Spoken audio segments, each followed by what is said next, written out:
And we are live. JT here. Welcome to the huddle. The huddle is where I sit down with successful people from the world of sport and coaching. It's to learn more about their journey to greatness. Why do I have these conversations? Because success always leaves clues. I want to take a moment to thank you, whether you are watching on YouTube or on Facebook, or whether you're listening to the audio on the podcast. Thank you so much for being here with me and my special guest today. And here's my friendly reminder to you. The mind is like a parachute. It works best when it's wide open. So my challenge to you is to go all in this conversation, to remove any distractions and get laser focus on the here and the now. And I guarantee you, you will gain a valuable nugget of wisdom that will not only help you succeed in sport, but more importantly, in the game of life. Been looking forward to my conversation with my special guest. We've spoke a few times about bringing him into the huddle, and again, life's all divine timing. So now is the right time. So I'm enthused to share about his journey to greatness and find out, how he's come to be where he is today.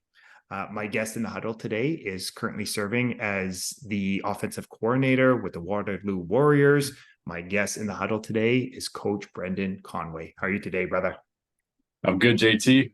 Good to hear from you and good to see your face again. I know it's been time since we can see each other, and obviously from the quick highs at our games that you're at. It's good to sit down and have a conversation again with you.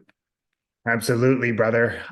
Before we get kicked off, pun intended, I just want to take a moment to count my blessings.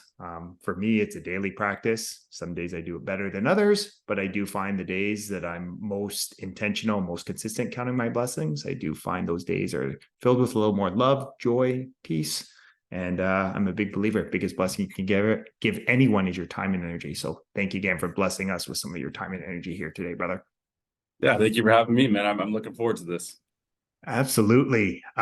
So I'm curious. One of the things I'd like to remind others, and most importantly myself, is that life is a game and games are supposed to be fun.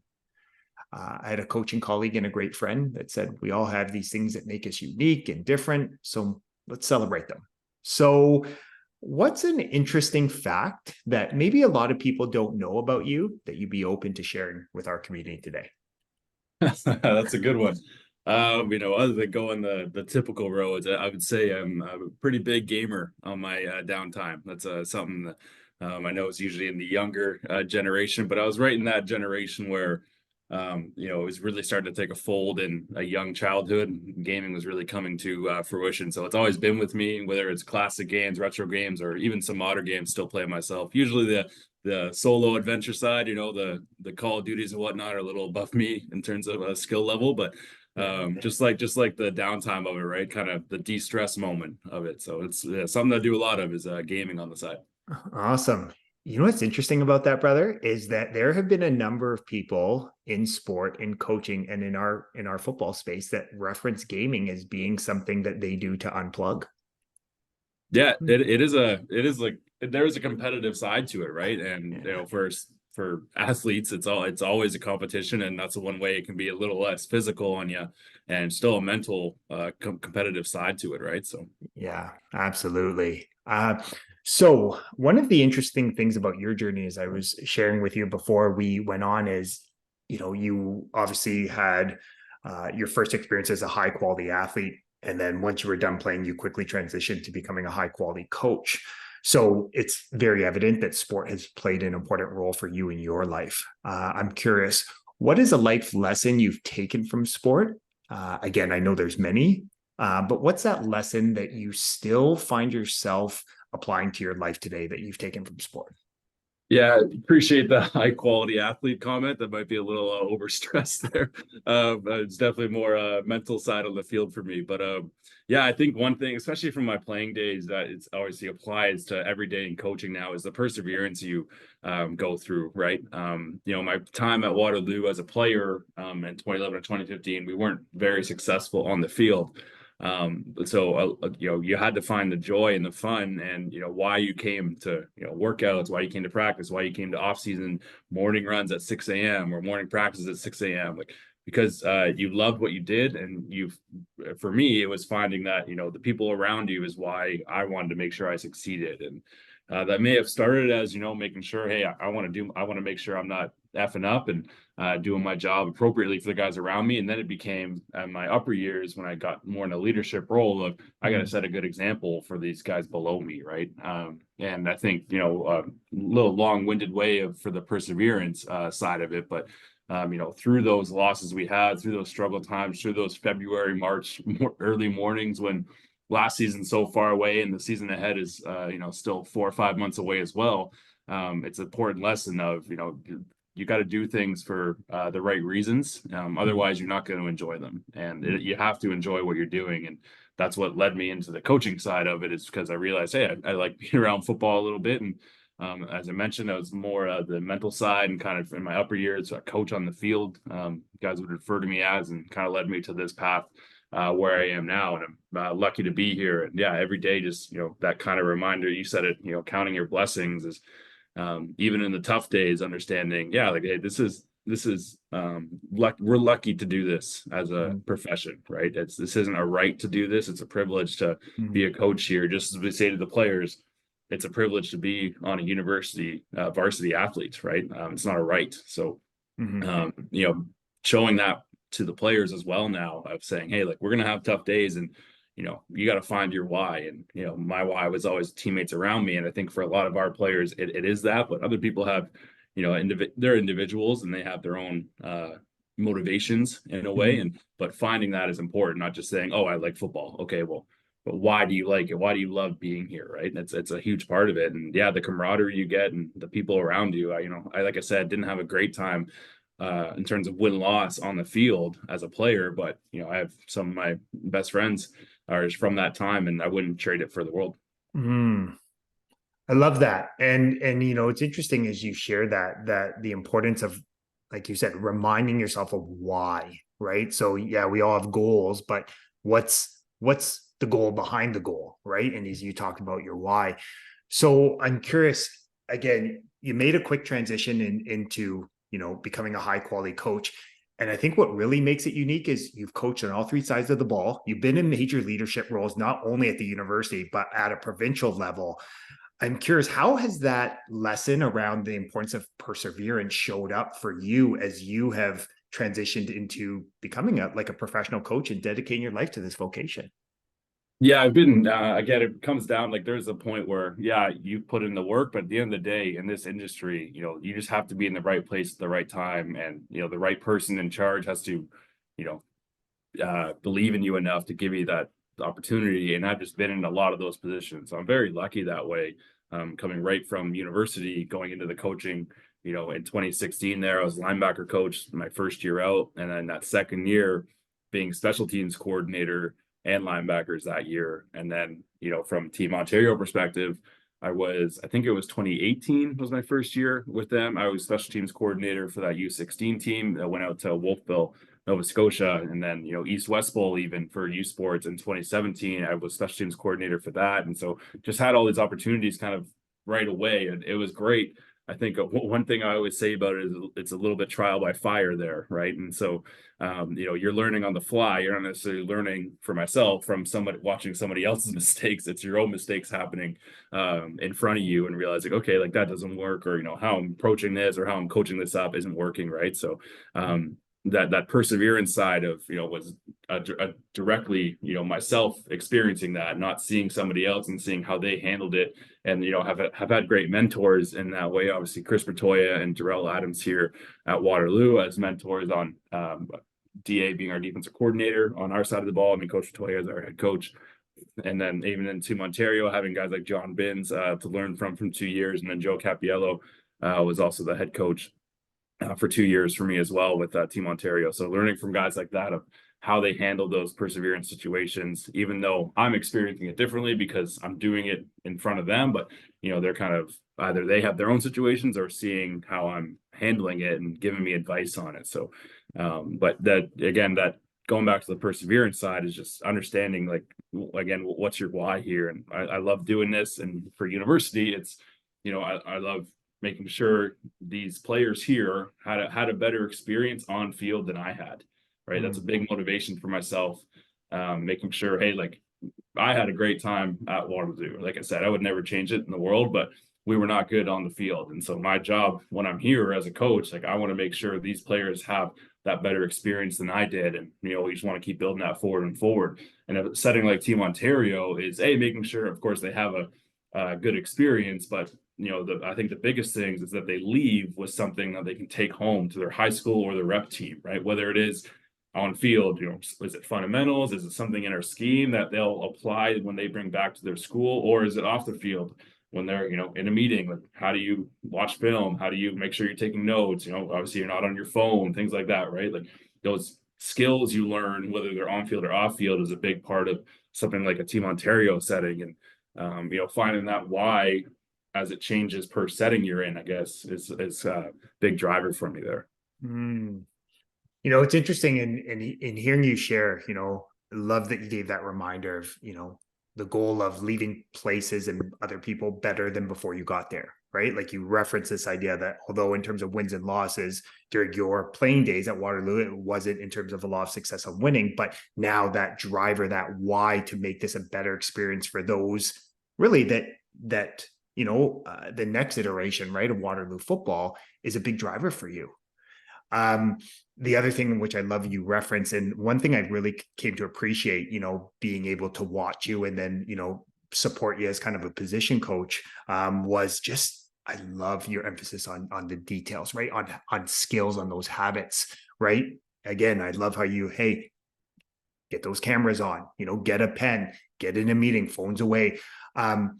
Was that something you've always understood about the importance of like these simple habits, or was there a great teacher, coach, mentor, parent that really helped you understand that, again, great habits are actually the prerequisite for greater results? Yeah, I think I've always been had really quality coaches around me, and that comes from my high school days. I only started playing in grade 9 um, football, and actually got cut from my grade 9 team. So that summer team was my first time playing football. And so those coaches I had around me though were definitely very influential. A couple of the big ones, Chad, Mr. Wozni, not Mr. Wozni had Notre Dame in Burlington. He was our head coach for a couple of years. Dino Berchetta, he was my first coach he was in grade 10, and then he had to go to Corpus at that time once that opened up in the high school days. And then in Burlington, St. Peters, Mike McDonald and Dan Brannigan, I would say, are two names that, really, and Jeff Brock, although he coached at Nelson, he was a Stamps guy for us in the summer. Mm, They were very influential in how I learned the game and how I, like you said, processed it, and attention to the detail, and not just, I was played receiver at that point, not just worried about your depth is 10-yard in, but how you get to that point, and your stem, your waggle work, what's your feet in and out of that break, right? Like, all those little details were always coached to me from the time I was in grade 9 or 10, right? So I've always had those details around me, and it just kind of got reinforced in university here when I moved over to linebacker. But I had coaches like Rob McMurrin, who was our defensive coordinator for a couple of years in there, and still our D-line coach, and Paul Kowalik, he was my linebacker coach for 4 years with me as well, and had a couple other great coaches in there too. But the same process for them, right? And coaching it different ways, and obviously different things are telling me from receiver to backer. But the point of the detail matters, right? Not just this is your job. Yeah, you got to know what you're doing on the field, but you got to know how to do it. And I think that's something I say a lot to our offensive players now is, hey, you got to know what 44 power is, but you got to understand how you get that job done here. And, the different looks you can see, like, you got to be ready for that, because if you're not, you're going to play slow. And then it doesn't matter that you know what you're doing, you're not going to do it very well. mm, So the details of how you're going to do it is what matters as well. That's part of, the thing we say, obviously we didn't invent it, but do your job, right? And, doing your job just isn't knowing what to do, but how you go about that process of doing it too. mm. And it's interesting, again, watching you coach and lead, you know, you have this great way of like asking questions in a way where it's sort of these check-ins. Like I'm not sure all the athletes, especially, at the U16 level, I'm kind of sitting there giggling, the educator in me, because I'm like, oh, he's just seeing who's paying attention and who's going to step up and who's like, is that why? Like, is that something that, again, you've had great mentors, but is that something you consciously do, or is that just something it's just part of your process? So now you're just showing it to the next generation. No, that was definitely something that when I in my first couple years of coaching there, Matt Robichaux was the defensive coordinator here in 2016, and he took me under his wing on defense, obviously, and taught me a lot that year.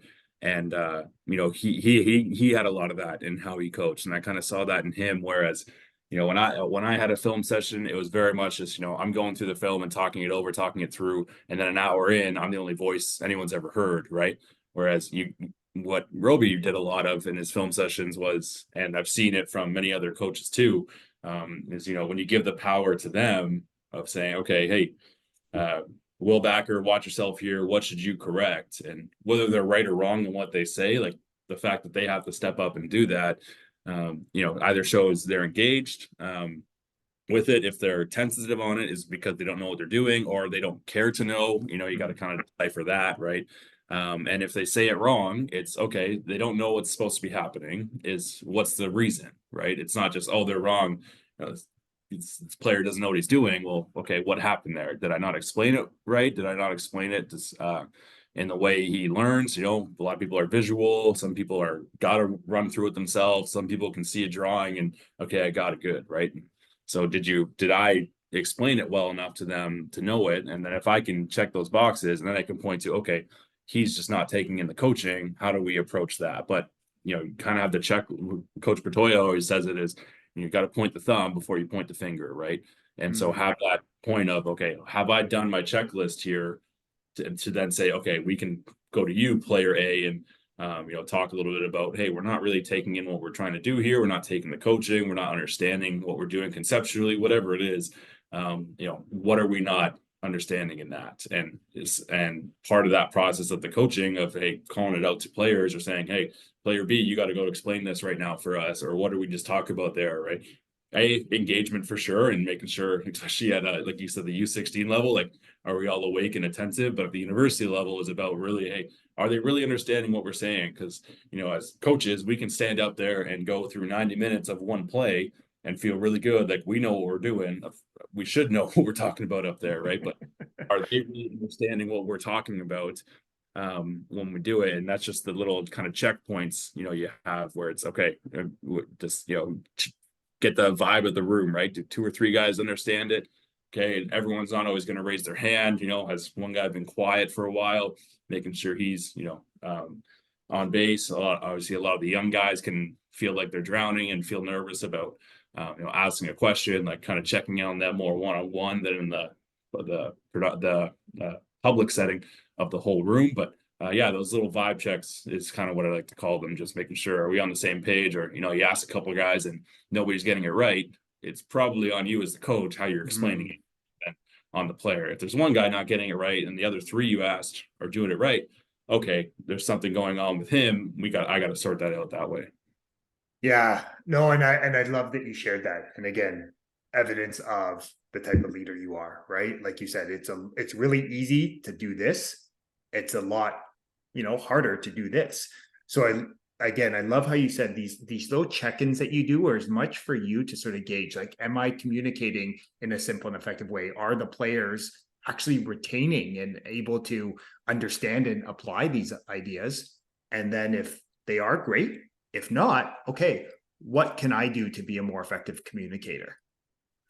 Yeah, I'm curious, like, with your perspective, again, Waterloo being, I mean, it's a very demanding academic building, right? So you're getting very right Yeah. people and great student athletes. Have you noticed sort of a shift on this, the importance of like empowering, especially young people today to, have the courage to take a risk, to like almost be okay that if you make a mistake, that's okay. Like, have you noticed sort of a shift during your time coaching? Yeah, that's always been a challenge, I find, right? That line, of, hey, we want you to, everyone always says it, if you're going to mess up 100%, right? But at the same time, the coaching is, hey, we don't want you to mess up, right? This is why we do films. So there's always that blurred line of what that looks like, of how many times can a guy mess up 100% and you're okay with it, right? Yeah. Versus the one guy who hesitates one time when he messes up, but the rest of the time he's playing well. Like there's always that balance of it. I find, not to center it on one thing, but COVID really kind of made that interesting part for those players who were in high school, and especially the ones we work with now who are in first, second, third year, even some guys in fourth year who first year university or they stayed back would have been COVID for them, right? So definitely the struggle for them of trying not to debilitate them by giving them too much and understand, and giving them 4 or 5 different answers to a test, but then trying to say to them, but play fast, right? And it can kind of, and there's a slowdown in development in that 2020 year for players on university rosters and players in high school. Obviously, players in high school, like there was nothing, right? For us, we didn't have a season either, and we were trying to do meetings like this with 15 guys in a room, watching film that we've watched 20 times over and trying to re-engage, or talking about indie drills or trying to do more one-on-one settings with them. Like plenty of ways to engage, but there's nothing like doing it, right? So there was a slowdown there in development for a 4 or 5 year generation of players, right? So really trying to engage them again of, hey, like it's like you said, it's okay to make the mistake, but balancing that line of saying, hey, here's the 1 or 2 ways we're going to do that, instead of here's everything we do right now and you got to learn it and go ahead and try. It's, hey, here's one thing to do really well and get that right, and then here's a second thing to do really well, get that right. And as they build their confidence back, I think, because some of them don't really understand the conceptually what can happen in a play, on a series, what the defense can show you defensively, what an offense can show you, and adjusting that way, right? So really, I think simplifying without being simple is something we say a lot of here. Of your job's got to be simple, but it can't be simple to the guy you're facing, right? Yeah. Because if they know what we're doing every play, it's pretty easy to play defense, or same with vice versa, defense to offense. But we can, how do we make things different to the outside world when in our world of offense it's a similar thing or a concept we've ran? Yeah. It's interesting as you share that, right? I think of this idea, how do we keep it simple for us, but then give the illusion that it's really complex to the outside world, right? Yeah. So it's like a fun little game there. I'm really curious, this year was, you stepped into the offensive coordinator role full time. And one of the cool parts, again, watching from the outside, was it got better as the season went on, right? Like you started to see, like, I don't know, just remind me back of, my time in U Sport, where it's like, okay, Waterloo, it's a run game. It's going to grind you down. It's physical. It's, I'm curious, what was that experience like, sort of switching to the other side of the ball, or going back? Again, now I better understand. Yeah, I saw that clip of you burning one of the DBs last yeah, summer yeah, during camp, and I was like, oh my gosh, Coach Conway's got some moves, but now I better understand. yeah. What was something that sort of stuck out to you this year? Anything? So that clip last year, that was Anthony Miller. Just want to put that on record so he can hear that as well. Okay, so our running back, so he just so he doesn't get away from getting burned there. But yeah, that transition, I mean, the word trial by fire really comes back there, right? And is again the whole story of that last June, June of 2022, and before that, till 2017, I was special teams and linebackers. And then that summer, we had a couple of our coaches got full-time teaching jobs. It's the stipend in-season, full-time in-season guys, they got teaching jobs. So wonderful for them, but just couldn't put in the time, that we kind of asked, you still want to be around, but both of them just wanted to, couldn't put the time they wanted to in, and didn't feel it was respectful to say, yeah, I could do this and only be here, a limited amount of time. So I respect their decision 100%. And, there's still contacts we have and guys we talk to, but left a hole in the offensive staff. And so me, as kind of the third full-time guy, as especially the linebackers, Coach Latoya was the offensive coordinator and head coach at the time, just needed more time with the prep work, or more help, with the prep work more than anything. So pulled me over to the offense, and training camp, going into training camp, it was as receivers and special teams coordinator. And then throughout training camp, kind of developed into co-offensive coordinator and really more so on the pass game side of it. And then pass game coordinator, I guess, is the title for it. But at the end of the day, I still wasn't calling plays. Like it was more so, hey, Bert, if you were thinking pass play in this D&D, this is what I would suggest, kind of thing was the role. But so got my feet wet a little bit that year in the offensive side, right? But in terms of play calling, like that was a much bigger aspect this year. We run our Waterloo offense. It's still the same offense we've ran for the past since Bert's been here, so past 9 years now, 9 seasons of football. Still that offense with some of my little tweaks in it and whatnot. But one thing that's always been something we've wanted to do is run the ball, right? And you look at the top teams in the OUA every year. There's a high correlation between rushing yards per game and standings and who's in the Yates Cup, right? For the most part, that's kind of a high trend, but semifinals anyway, usually your top 4 rushing teams are in those semifinals. Again, there's one-offs here and there that happen to that. So that was something we wanted to establish was, hey, we need to get back to what we did there. Because even in our days of, when we made the playoffs and made semifinals, like, yeah, we had Trey there. And obviously he's a, once in a lifetime talent and, starting in the CFL now, what a great quarterback. But we had a hell of a run game. We had Dion Pellerin and we had a great O-line in front of him and Brendan Metz, with carries as well. And, we were able to run the ball anytime we wanted, and that helped Trey in so many ways. And he could kind of run around a little bit himself when he wanted to. So, wanted to get back to kind of that identity a bit of, hey, we want to be a team that, they got to scheme our run game and really handle it. And our pass game will feed off of it, play action, boot game, read game, all that coming back in. So that was something in training camp day one that was our meeting was, offensively, hey, we got to get the run game started, and you guys are gonna see that in training camp that we're gonna have a major focus on that. And so you can tell throughout the year, like you said, started a little slow and had some gains, but still had some good gains of running the ball. And then that bye week hit, and after that, we still had the struggle gains, but we had the gains where it would flash. And so now it's kind of bringing it all together where, yeah, we got a better run game, but now we're almost a little too reliant on it. And we got to bring that pass game back into it and keep that a threat, right? So that was definitely part of my learning as a offensive coordinator at that point, and play caller is, mixing up pass and run, when to go first down. Obviously a lot of the time can be a typical rundown, right? But we got to make sure we pass on those downs. But we also having that balance of wanting to be a run team, and you got an incompletion on first down. All of a sudden you're in second and long and you're passing, right? So that balance for me and was a huge learning curve, and I think it got better at it throughout the year, but definitely something for me this off season into the winter, and kind of going back and studying my games is understanding myself a little bit more, where I got predictable, I guess, is a big part of it, right? Because if the defense can know what you're doing, that's when things can go messy on offense. And I think that was the biggest learning point for me. Another one is just the adjustment to the adjustment, I call it, right? So we all have a game plan going into a game, and there's a lot of great coordinators out here on the O&D side of the ball, and that initial game plan can work just fine. But once that adjustment happens from the other side of the ball, how do you adjust to their adjustment, right? And so I think that's something I took away from this season, that we relied a lot on our plan A.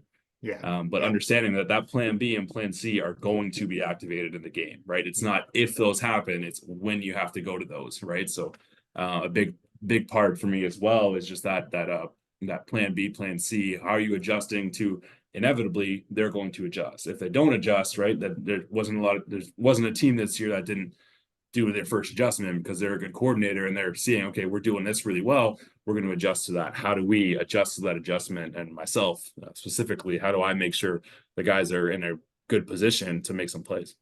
Mm-hmm. It's interesting, and I think I love how do you adjust to the adjustment is just, and what it just sort of highlights is sort of like the chess game that is sport, right? Especially football, right? Is like, okay, you got a plan, got plan A, execute it, okay, great, it's easy, things are flowing. But then what do you do when they counter, right? That Mike Tyson sort of, everyone has a plan till they get punched in the mouth, right? And then, but how do you respond when you get punched in the mouth, right? And yeah, it's just back and forth. Yeah, no, that's all it is, like that chess game, right, of it. And learning this is I've done defensive offensive coordinator before, right? Yeah. I've was defensive coordinator with Team Ontario for 2 years. Yeah. I did it for East West Bowl. It was 2021, I believe, or 2022. 2022 did it, and then had done it at the rep level a little bit, both sides of the ball at one point or another. Mhm. But that youth sports level is a little bit different, right? And those Yeah. adjustments happen fast and a lot faster than they've ever happened before. And so myself, that was a big learning curve for me for sure. Yeah, definitely. So I'm curious, one of the interesting things, a question we often get asked is this idea of, it's real easy, especially with highly ambitious, driven, open-minded people, especially, high quality athletes, right? Like they have big goals, they have big visions.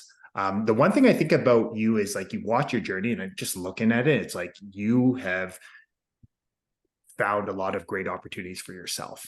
But the interesting thing is you've never give the impression that you're chasing an opportunity. You just do your best with where you are right now. So I guess what I'm getting at here is what advice or words of wisdom would you share with maybe a young coach who's looking to, really create their next opportunity, but just isn't sort of sure how to like even start. Like they just, hey, Coach Conway, what is one piece of advice you could give me in like a minute? Yeah, I think there's especially in this I'm not saying this generation, but in this world of immediate recoil, right? Everyone wanting immediate satisfaction right now in what they're doing. There's a problem, I think, with some of the young coaches where it's, yeah, you're in this job, but you can tell someone's 1 foot in and 1 foot out, right? Like they're always trying to, what's my next move? I've been, it's definitely been a tone of luck for me of, the positions I've been able to, and the trust from Coach Bertoya to have me in these different scenarios, right, is something, I'm forever grateful for. But I think one thing I always did, like you said, like I've never looked at what that next job is going to be. And or never, obviously there's been thought of it of like, it would be cool to be a defensive coordinator. It'd be cool to be, go to whatever, a head coach someday, right? Like there's always those visions. You have to have something in your head long term. But, as far as path to get there or like looking at another job, it was never something I was into. It was just you go full head on into what you're doing right now, and you show like you're a high effort guy. You're going to give it all, and you're going to be around, and you're going to be present, and you're ready to do what is needed for the team. And that doesn't just mean coaching those 2 hours on a field in a day. It means that other, yeah, sleep in there, but that other 22 hours of a day that things need to be done, whether that is in the season. And the season is really easy, I think, for a young coach to get into and get acquainted with because it's what they're used to, right? There's film sessions, there's practice, and there's meetings at other times as well. Game day, rundown on Sunday. They're used to that routine.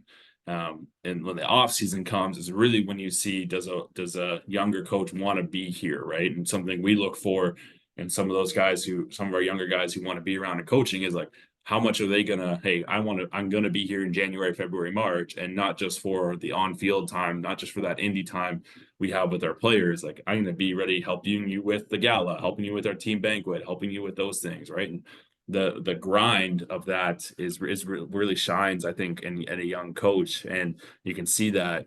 And I think more opportunities are going to come from you going head first and 100% into your job you're doing now than trying to always see, hey, oh, this opened up or this place I could go or whatever it is, right? And again, I'm not saying going to another place is bad. Like I've been at one school the whole time, and I'm extremely lucky that I've been able to move this way at the same school. It's not very something that happens very often Mhm. to it, but those jobs are going to come open, but you got to be 2 feet in for 12 months of the year. It can't be Mhm.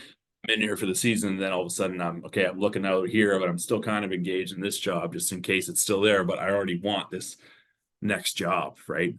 There's 27 schools, universities, and Canada, and you go 4 to 5, 3 to 5 full-time guys per team, but say it's 5 guys, you're at 130-ish jobs total in the country. Like that's not very many, right? And so those opportunities don't come very much. But so just keep your head down and work hard. And one saying I've always had as part of my email is nobody cares, work harder. And I don't mean that in a way of nobody cares what you're doing, but hey, like, the social media generation of, hey, like, look what I'm doing right now, and like this should bring me more success, right? Like, it's okay to post about yourself. It's okay. I'm not saying all that. I'm not a total anti-social media guy by any means, but hey, like, just worry about what you're doing, and work harder at what you're doing. Just get better at what you're trying to do, rather than trying to, hey, I should be good enough to go over here. There's every young coach believes, oh geez, every other young coach believes they're good enough to get that next job, right? Yeah. I think just putting your head down and working hard and showing the coaches around you that you work hard, and you'll do the task at hand you're told, is going to go so much longer for you, so much longer of a way for you than trying to just jump to the next ship right now, whether it is a lateral or vertical move. Just working hard and waiting for that opportunity to come and being patient about it. Because again, I'm a story that people can look at and say, oh, but in 2 years you're coordinator. Like, what are you talking about? And yeah, I got really lucky in that scenario, right? But I for that full year, like, I never thought, like, okay, if I get this year of work in and I work a year, I'm going to be special teams coordinator the next year. I was expecting being that LB linebacker coach role for 2, 3, 4, 5 years, whatever it is, and then if an opportunity came, great. But like, I just loved being around it and loved helping Waterloo get better. So that's it. Just, yeah, I guess long way of saying, just keep your head down and work hard and keep 2 feet in and where you are. Great advice. I think, again, not only on the football field, not only for a professional coach, but really in the game of life, right? Just do your work, serve where you're at, 2 feet in, good things will happen. Yeah, absolutely. I'm curious, brother. I want to be respectful of your time. I know someone listening to this has piqued their interest. Maybe it's, a student athlete, maybe it's a coach, maybe it's just someone that wants to, learn more about all the amazing things that are happening with Waterloo Warrior football. Is there any way where, people can learn more or just kind of get a better sense to see, yeah, what you guys are up to? Yeah, we're on all Waterloo footballs on all social media platforms.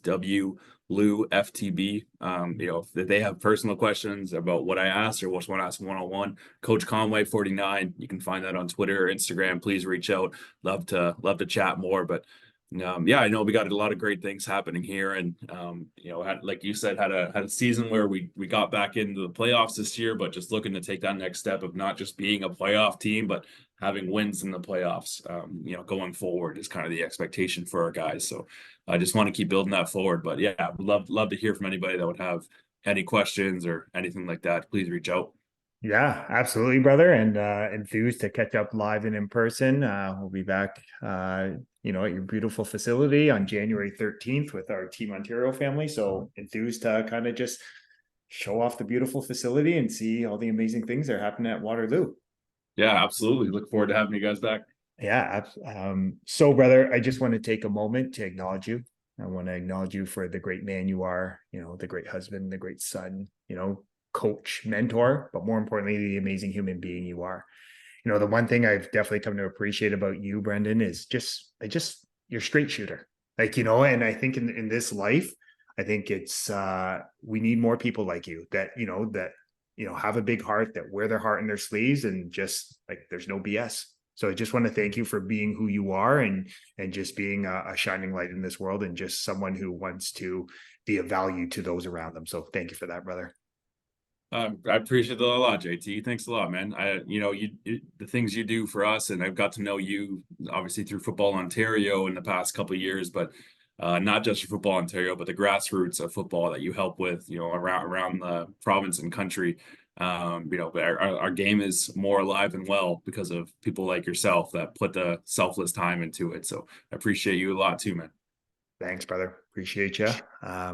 So, folks, Coach Conway dropped so many valuable nuggets of wisdom that will not only help you succeed in sport, but more importantly, in the game of life. As I like to remind you every week in the huddle, knowledge is potential power.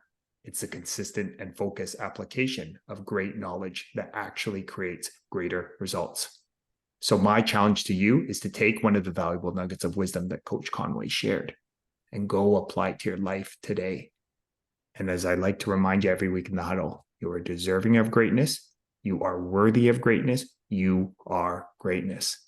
And my only ask from this conversation, if it resonated with you, if it touched your heart, then please share it with a friend, a loved one, a teammate, just someone you think that would benefit from listening to these positive, inspiring, and empowering ideas.